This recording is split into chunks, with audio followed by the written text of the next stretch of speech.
আমার বাড়িতে তো ছাদ বাগান নেই, তবুও বাড়ির আশেপাশটাকে বাগানের মতো করে তুলেছি, সেটাই আজকে তোমাদের সাথে শেয়ার করছি। তো এটা হচ্ছে বাড়ির সামনেটা পুরো, যেখানে একটা পাশে রয়েছে সাদা ফুল গাছ, আর এটা হচ্ছে ঘিয়া কালারের জবা ফুল গাছ। ওই সাদা ফুল গাছটার অন্য কোনো নাম আছে কি না আমি জানি না, তবে সবাই সাদা ফুল বলে তাই সাদা ফুলই বলছি। আর এটা হচ্ছে ঘিয়া জবা। আর শুধু ফুল নয়, ফলের গাছও রয়েছে।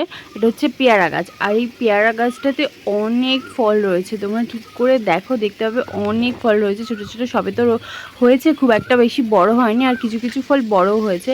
আর এটা হচ্ছে সেই একই সাদা কালারের ফুলটা। এই ফুলটার নাম জানি না, অন্য কোনো নাম। আর এরপরে রয়েছে এখানে আরও একটা আম গাছ, তবে এই আম গাছটাতে আম হয়নি, কারণ মুখগুলো আসেনি। আর এগুলো হচ্ছে জবা গাছ, মানে ছোট জবা নিয়ে এসেছিলাম আমি। আর এই গাছগুলোর নাম তো বলার কিছু নেই, সবাই চেনো। আর এটা হচ্ছে জোয়ান গাছ। এই গাছটা আমি এনেছিলাম একটা বান্ধবীর বাড়ি থেকে। আর এই গাছগুলো তো বলার নেই, নাম সবাই চেনো এই গাছগুলোকে। তুলসী গাছ রয়েছে, নীল ফুলের গাছ এটা, আর এগুলো ফুলের গাছ, এগুলোকেও তোমরা চলো। আর পাশে রয়েছে একটা কচু গাছ, যেটা অনেকটাই বড় হয়ে গেছে।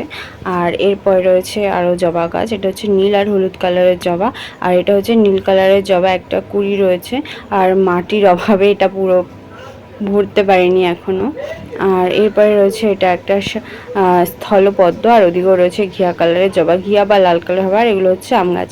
তো তোমাদের ভিডিওটা কেমন লাগলো অবশ্যই জানিও কিন্তু, আর চ্যানেলটাকে সাবস্ক্রাইব করে নিও। টাটা।